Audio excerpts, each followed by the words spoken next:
Hari Om, Namaste, a warm welcome to day 66 of 108 days of Surya Namaskara or Sun Salutations Challenge.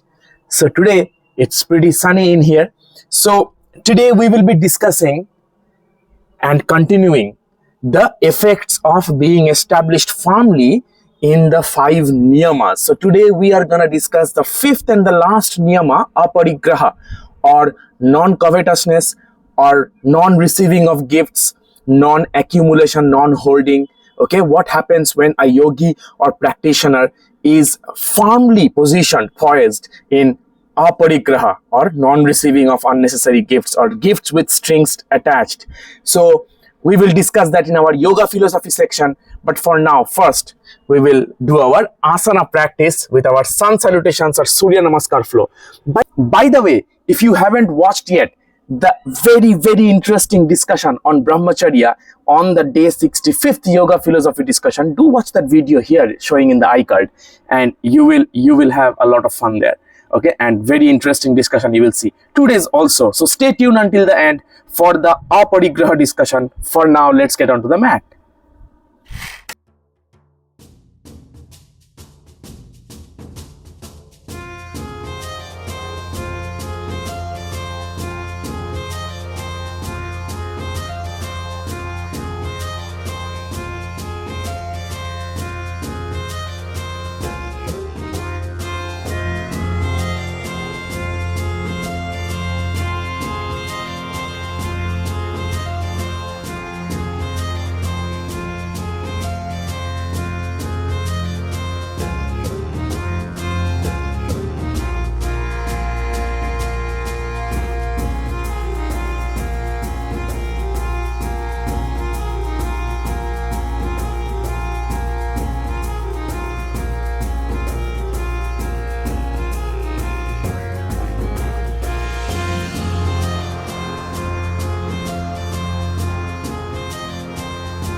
yoga philosophy for session number 66 of 108 days of Surya Namaskara or Sun Salutations Challenge. And today we are going to talk about the effect of being established in the fifth of the five niyamas, which is Aparigraha, or non-accumulation, non-hoarding, or non-receiving of unnecessary or desired attached gifts.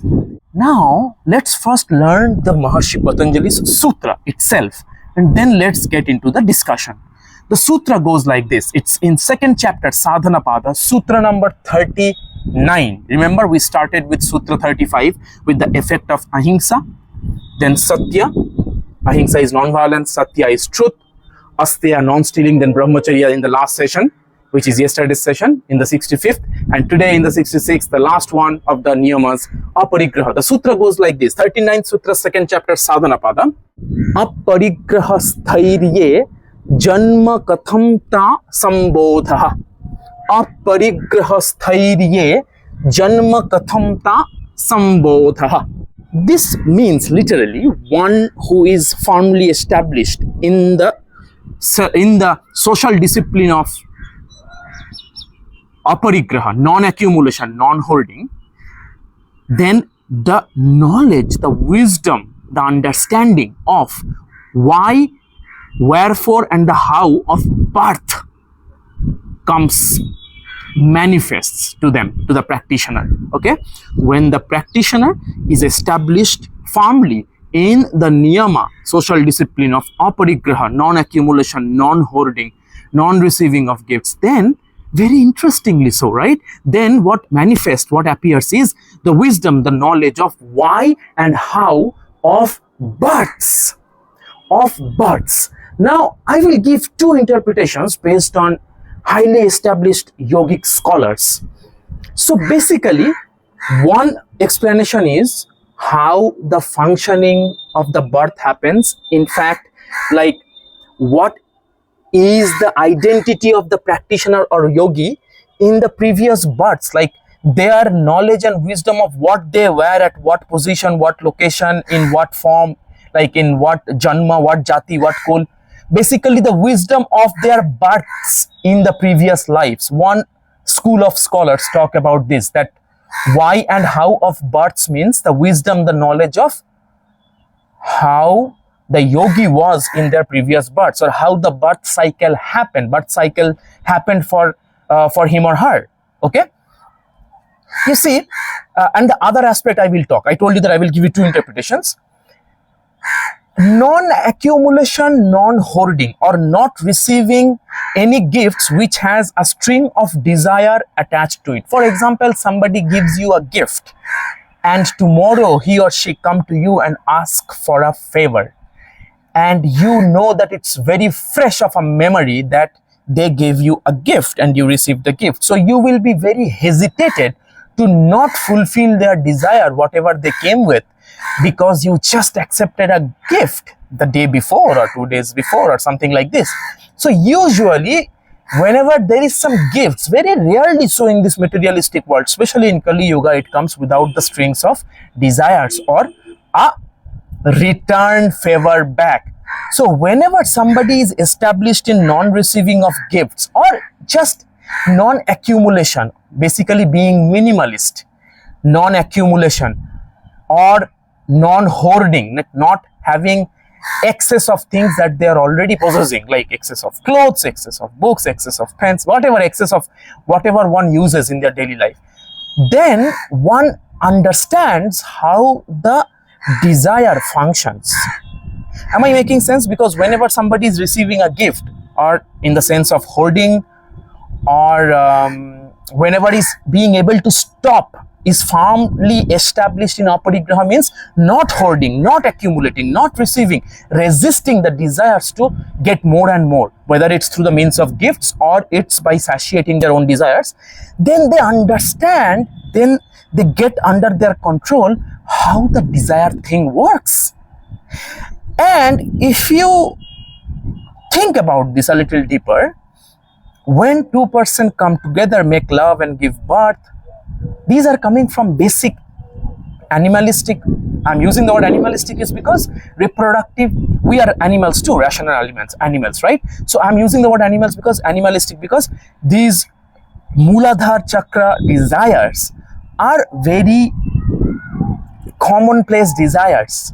Very, again, I'm using the words animalistic desires because whoever is a living being, they needs these fundamental needs of food, sleep, a place to sleep, like clothes for human beings, and to reproduce and things like that, to satiate their basic instincts, right? Whenever somebody is being able to overcome that instincts, that desires, then they are getting to a point where they are being able to understand how the desire functions. And when two people come together of opposite sex, and then they are mating out of their desire again, they're coming close to each other, they're having an understanding, getting bonded by the social norms, or just as partners, like whether it's through vivaha, or they're agreeing to stay together and then coming together, and they're mating and they're producing offspring. Everything is coming out of desire, right? If there is no desire, then there is no action, right? If there is no desire, there is no action, whatever kind of desire it is, right? There can be actions, desireless action, but that's on an elevated level. But I'm just saying, in a normal level, when we function, there is some desire to achieve something. Like my desire is to record this video, so I'm recording this video. So I'm taking the action. So there is some basic desires involved in the action, yeah? So however a birth is being created by two people of opposite sex coming together and getting bonded in love, which is again having lots of desires in them to mate and things like that, and they're reproducing the offspring. So the birth, how it happens, it stems from a platform of desire. So basically, whenever somebody is being able to rise above the desires of accumulating, getting more and more, GMM, give me more or get me more and things like that, then they are able to understand how desire functions, how even in the case of births, how the two people coming together, giving birth and offsprings, and how this works. So one school of scholars talk about, they understand how the whole birth processes function, because otherwise, see, it's very subtle to understand how non-hoarding, non-accumulation can be related to janma-kathaṁtā-sambodhaḥ. Janma-kathaṁtā-sambodhaḥ is the wisdom, the knowledge of why and how this birth functions. The birth happens, this appears, this manifests, this wisdom manifests to that practitioner who is firmly established in non-accumulation, non-receiving of gifts, right? So that is one interpretation. Am I clear here? What is the one side of interpretation? That they understand the whys and wherefores and hows of the birth. It can be, some school of yogis say that, scholars say that it can be their own births, like what they were in the previous lives and everything. It becomes very clear to them, right? What they were in the previous lives, in the previous births, and how they were, where they were. They just remember, you know. Have you heard of those people, how do you call it in English? Please write me in the comments what they are called. The Jati Smara. Jati Smara means in Bengali or Sanskrit, Jati Smara means one who can remember their previous births, the details of their previous births. So probably if we study those section of people who can remember their births in the previous lives, maybe they are not intended, or they are not willing to receive gifts, or they are very minimalistic. I have not, there is a movie in Bengali called Sonar Kella, where I think this little boy who could remember his past life, please type me in the comment section if I'm saying this right, of Satyajit Ray, the Oscar winner, Bengali movie director, right? Mostly he did Bengali movies. So what I'm saying is that they remember their previous birth. Maybe if we study them, we will find the quality of aparigraha, the social discipline of aparigraha in them, inborn, right? From birth, that they are not willing to receive gifts or hold more. So one, I told you I will give you two interpretations. One is from the sense of the births, how the birth function that stems out of a desire of two people coming together and giving birth to an offspring, or the birth of the yogi himself or herself, what they were in the previous births. This knowledge, this wisdom. And the other aspect is people around them, they become curious about the birth of the yogi who is having this desireless state of just being, like not willing to accumulate, not willing to hold, or having minimalistic desires. So the people around them might be interested about this particular yogis or yoginis birth. Who is this person? You know, they become curious about who is this person, where they are born, who are their parents, and what is his or her lineage, like how did they appear on this world. They become curious about how they originated, how they took birth in this material world, because it's so rare to have this quality, right? But in Yoga Sutras, it's saying that, you know, it's like a technology. Yoga is like a technology, like Sadhguru says in the inner engineering program, that our inner self it's an engineering tool. If you know how to run it, it will just work in the way you make it work. We have to know the engineering.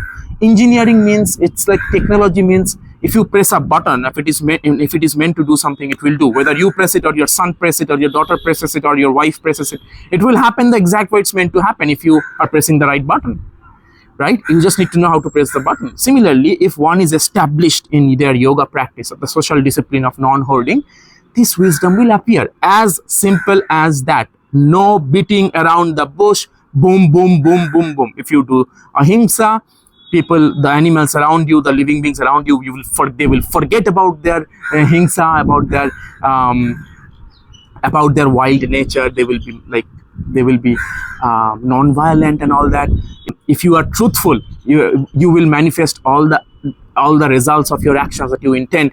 If you are not stealing anybody's wealth, right, knowingly or unknowingly, then all the jewels will appear in front of you. If you are established in brahmacharya or celibacy, then you will have vigor and prowess and power.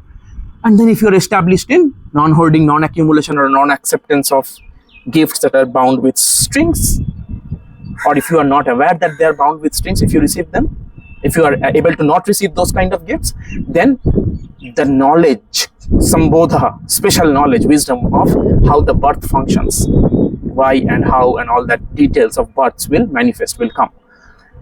It's as straightforward as that. Maharishi Patanjali speaks. So that was the discussion about aparigraha, the fifth of the niyamas. In this 66th session, I wanted to discuss this, and as you can anticipate, in the next 5 sessions, 67th to 71th, 67, 8, 9, 70 and 71, in these next 5 sessions, what we are going to do, exactly right, if you have guessed it. So we are going to talk about what happens if a yogi or practitioner is established in the 5 niyamas or self-discipline. Okay, we will learn in this second chapter itself. Right after this, Maharishi Patanjali starts about the effects of being established in the niyamas. So with that, I would like to draw a close to this particular session of aparigraha. What happens if one is established in aparigraha? Aparigraha sthairye janma-kathaṁtā-sambodhaḥ. Aparigraha sthairye janma-kathaṁtā-sambodhaḥ. This is the 39th sutra of the second chapter, Sadhana Pada. Do ponder over these discussions, what I have been talking about, and please write me in the comment sections if you have any questions, if you have any clarifications, if you did not understand something I discussed. Especially the discussion in last class, I went into pretty deep. I was looking at the time, it was about 28-29 minutes. Otherwise, it's about 13 to 15 minutes, the videos. I went into pretty deep about how the sthairye labha happens when somebody is established in celibacy, for example. And I gave the interpretation of sannyasin from the perspective of householder and all that. So please watch those videos. Here is the video, Brahmacharya. You can find it, and you can find the full playlist also here. Please take a watch and let me know if you have any questions. Do share it generously. Like, share, comment, subscribe. I don't have to say that again and again. But yeah, thank you so much for joining me in this journey over these last several days. And I look forward to seeing you in the next session, 67th of the 108th session. Thank you so much. Take care. Hari Om. Bye-bye.